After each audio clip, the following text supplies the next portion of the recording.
welcome everybody. I'm the old man, writing from the kitchen. What a hot day it is today. But we'll just look away because we are so happy to see blue skies, even though it's 94 degrees. Well, no, we're not that happy. I guess I could rant and rave about the weather all day too, come think about it, but I've got an exciting show today. It's going to be a short show, but I think you'll really enjoy it. Just recently, we went out to Cosby Days, which is a big festival at Seaport, Washington, and we ran into a very interesting young lady who does doodling and cartoon drawing. She sat down in the booth with us and talked about, some of her experiences, and we looked at some of the artwork, and we were really impressed.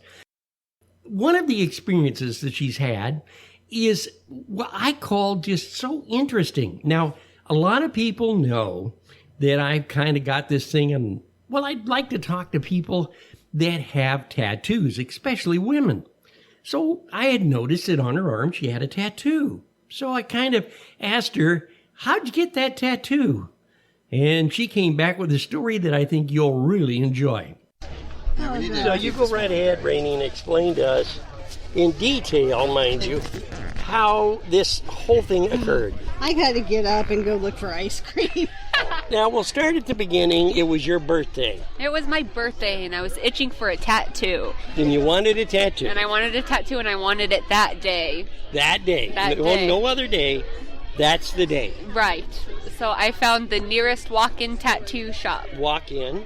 Now, you'll notice at this point, she's actually, at that time of night, it's 8 o'clock at night, looking for the nearest walk-in tattoo shop. That should have really drawn some attention to what was about to happen next. But did it? Oh, no. Here's how the story continues. It was 8 p.m. at night, and I tried the door. This place was supposed to close at 10, so I knew it was open. Yeah. And the door's locked. That didn't give you a clue that something might have gone wrong. I should have turned around right then and there. Yeah, okay. So I call the number on the door, and the person that picks up says, there should be somebody in there. So he gives another guy a call, and out comes this man with a popsicle in an apartment building right next to it. Kind of a big guy, I imagine. No, he was pretty thin. He was a beard, little older. Mustache, nothing like that. His name was Mark. Oh, Mark. His face was all tattooed up. Yeah. Oh, by the way, the tattoo place was called Murder House. Murder House? Murder House Inc. I must admit there, when she said the tattoo on the gentleman's forehead matched the tattoo of a tattoo parlor called Murder House Inc. Tattoos, I think I would have thought to myself, this might not be the proper time or place to even, shall we say, visiting the shop, let alone walking inside. This young lady, with the spirit of, I must have a tattoo, proceeded on. And here's what happened. That didn't spark any ideas. You might be in trouble. It really should have. Yeah. He says, my girlfriend should be in there, but it's not. She's not. And he fumbles for his keys. He can't find. Can't find his keys. Can't find his keys. Can't find his girlfriend. Can't find his keys. Okay. So he takes out one of his credit cards and unlocks the door with it. It's probably Bank America. They're really good at opening doors.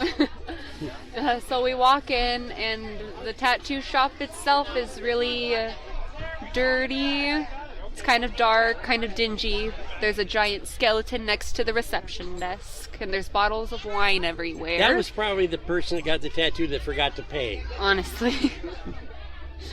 So he takes my license, and I have to sign all these papers, and he's working on the printer that's not working, so he just takes my license in the back with the drawing, and he spends 20 minutes on this tiny drawing that I already gave him a picture of. Well, gave him the picture. So he really shouldn't have took that long. But I get my license back, and we... And he gave it, at least he gave your license back. That's a good thing. And we get in the chair, and I'm getting tattooed. He's using the outline pen, and I ask him to fill it in. So he starts filling it in with the outlining pen, so it takes a very long time. Well, yeah, I would imagine. And Yeah. And he was sucking on a popsicle before he started it. Right. And Okay. he most certainly did do drugs. Oh, good. Good. Yeah. Now, as she went through all of these interesting points, you would think immediately in your mind, let's see, number one, he has Murder House for a name of a company, plus he has it on his face in tattooed lettering across the forehead. Number two, you'd be thinking, wow, it takes him 20 minutes to figure out how to fix a machine that obviously wasn't working. And number three, the popsicle should have given her an idea when he had to pull out his credit card to open the door because he couldn't find his keys. Now, folks, think about this for a moment. Could that popsicle, which will be showing up again in another one of the individuals that is in this story, could that not have been laced with something magical? Well, let's see. So in the middle of my tattoo, a man comes in with a top hat and bedazzled vest. And a bedazzled vest. It was red. And he comes in with a popsicle as well. Oh, yeah. And I have my cousin with me, so I'm not entirely alone. So my cousin's sitting in the waiting area talking to the man with the bedazzled vest. And I am sitting here in pain because he's just digging into my wrist. I imagine it would be a little painful. Yes. But didn't seem to bother him at all. No. No, didn't seem to bother him. Actually, the man in the bedazzled vest asked him why he didn't put numbing cream on me. And he said, oh, I forgot.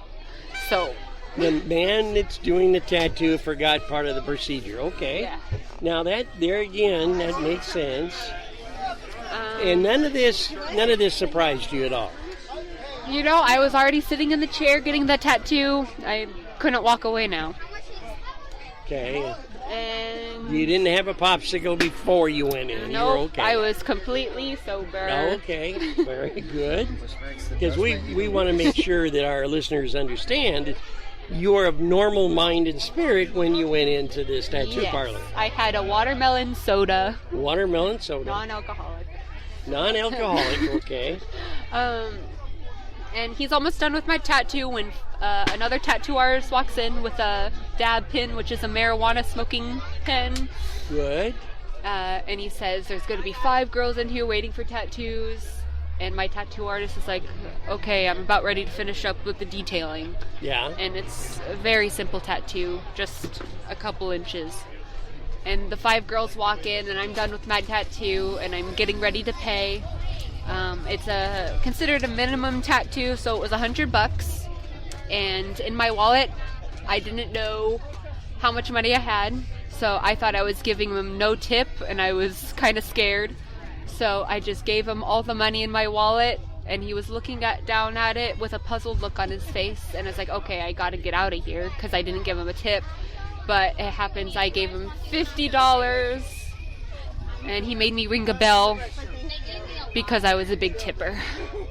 And you got to ring the bell. I got to ring a bell. And then you figured out how to get out of there. Yes, I got out of there as quickly as possible. Absolutely amazing. Yes. I really appreciate your taking a moment to tell us how to get a tattoo on your at birthday. 8 o'clock at night on your birthday. That's the way to do it. Thank you. It's really hard to put into words how exciting you would be just knowing that you gave a tattoo artist who didn't know how to do the job properly because he was under the influence a $50 tip. I often wonder after he counted the tip if he had to close the store just long enough to get to his local pot shop. You know, state of Washington needs those tax dollars, and I'm sure after a hair-raising experience of being able to misplace your girlfriend, be locked out of your own store, and on top of all that, have all those customers waiting, you'd have to have something to calm you down for sure. So remember, folks, the next time that you get the yearning to get a tattoo, do me a favor, will you?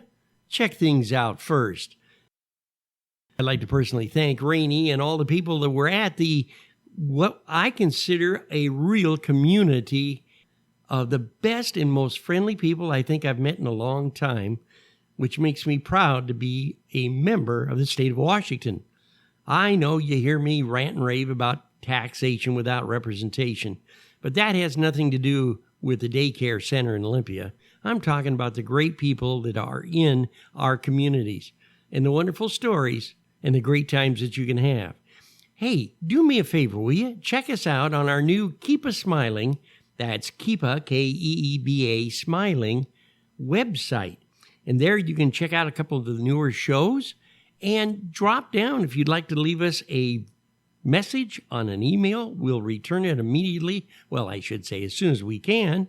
And you can leave me an actual audio message if you're like me and I don't want to sit there and try to figure out how to type this and make sure that my pronunciation's correct and grammarly smokes out of the back of the computer just when I wanted to send a simple email. So we made it easy with SpeakPipe. And it's really simple to do.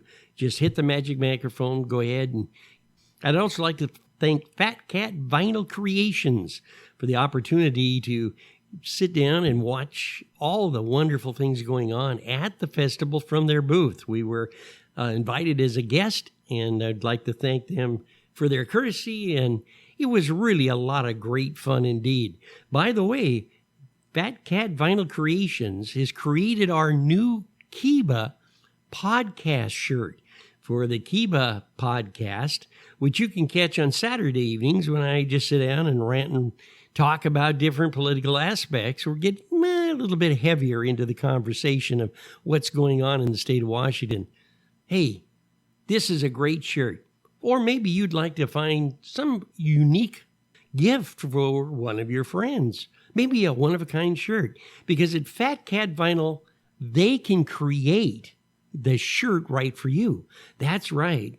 With wonderful and truly talented individuals that work on staff, they can put together a shirt, the right size, the right color, one of a kind that you have created.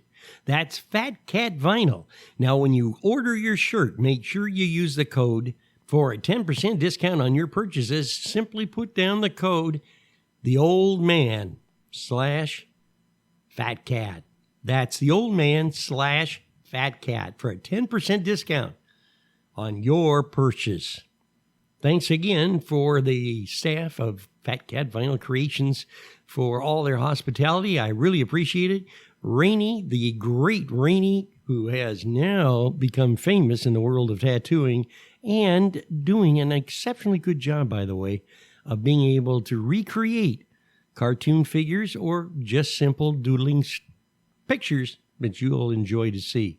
So until next week, well, I'd like to always remind everybody, even though I'm sitting at home ranting and raving, when I get out in this weather, I feel like I'm going to melt and turn into a puddle. I still want you all to remember one thing. The basis of what we do on our Disruptors podcast network is try to give out fun, family, positive ideas so that the listening audience can take a break from the media negativity that we all are facing right now.